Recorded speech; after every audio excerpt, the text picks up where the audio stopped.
എനിക്ക് സന്തോഷമുണ്ട്. പക്ഷേ ഡെലിവറി നിഞ്ച എന്ന് പറഞ്ഞ എന്താ? വളരെ പ്രധാനപ്പെട്ട പാർസലുകളും രേഖകളും ഉൾക്കൊള്ളുന്ന ഒരു ജോലിയാണിത്. എന്റെ ജീവിതം പണയടിച്ച് സുരക്ഷിതമായി അതെത്തിക്കുന്നു. ഒരു പോസ്റ്റ്മാനെ പോലെ?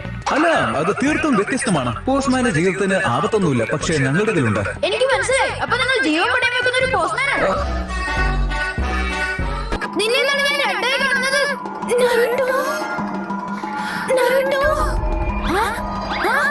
ഒരു മിനിറ്റ്, നീ ക്ലോൺ ജിറ്റ്സുകൾ ഉപയോഗിക്കുകയാണോ? എന്നോട് മറച്ചേക്കണ്ട. നിങ്ങൾ ഇരട്ടകളാണോ? ദൈവമേ, ഇവർ രണ്ടുപേരിൽ ആരാണ് ശരിക്കുള്ള ഹിനാറ്റയെന്ന് എങ്ങനെ കണ്ടുപിടിക്കും? എനിക്ക് വട്ടുപിടിക്കുന്ന തോന്നുന്നു. നിങ്ങളുടെ ശബ്ദം ഒരേപോലെ തന്നെ ഉണ്ട്. എനിക്ക് കിട്ടി. ഞാനൊരു ചോദ്യം ചോദിക്കാം. അതിന് ഉത്തരം യഥാർത്ഥ ഹിനാറ്റയ്ക്ക് മാത്രമേ പറയാൻ പറ്റൂ. ശരി, ഹിനാറ്റയുടെ അച്ഛന്റെ പേരെന്താണെന്ന് അറിയാമോ?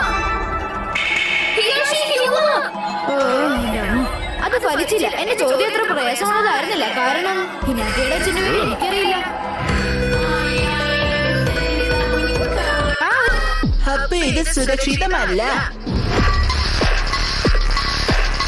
ഞാനതിന്റെ മുകളിലുണ്ടായതല്ലെന്നും പറഞ്ഞ് സന്തോഷിക്കുക. പീക്കില് നിനക്ക്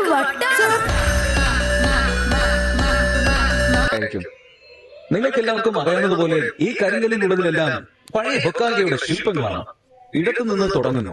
ഇതാണ് ആദ്യത്തേത്, ഇത് രണ്ടാമത്തെ, അത് മൂന്നാമത്തെ, ഇത് നാലാമത്തെ. അത് നിങ്ങൾക്ക് മനസ്സിലായി കാണുമല്ലോ.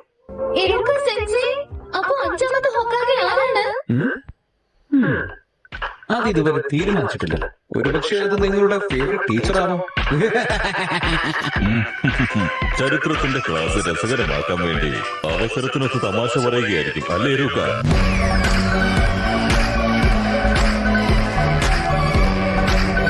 ഇദ്ദേഹത്തിന്റെ ശില്പമാണ് ആ മലയിൽ കൊത്തിവെച്ചിരിക്കുന്നത്. ഇദ്ദേഹമാണ് മൂന്നാമത്തെ ഹൊക്കാഗെ. ഏറ്റവും ശക്തനും ബുദ്ധിമാനുമായിരുന്നു എന്നാണ് മൂന്നാമത്തെ ഹൊക്കാഗെ എന്ന് പറയുന്നത്. അദ്ദേഹത്തെ പ്രൊഫസർ എന്നും വിളിച്ചിരുന്നു.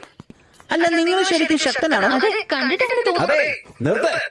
നിങ്ങൾക്ക് ഹൊക്കാഗെ എന്നുള്ള പട്ടം കിട്ടിയാൽ അതിന്റെ അർത്ഥം ഒന്നേ ഉള്ളൂ, ഈ നാട്ടിലെ ഏറ്റവും ശക്തൻ നിങ്ങളാണെന്നാണ്. അതെയോ? എങ്കിൽ അഞ്ചാമത്തെ ഹൊക്കാഗെ ഞാനായിരിക്കും. ഞാൻ ശക്തനും സുന്ദരനുമാണ്.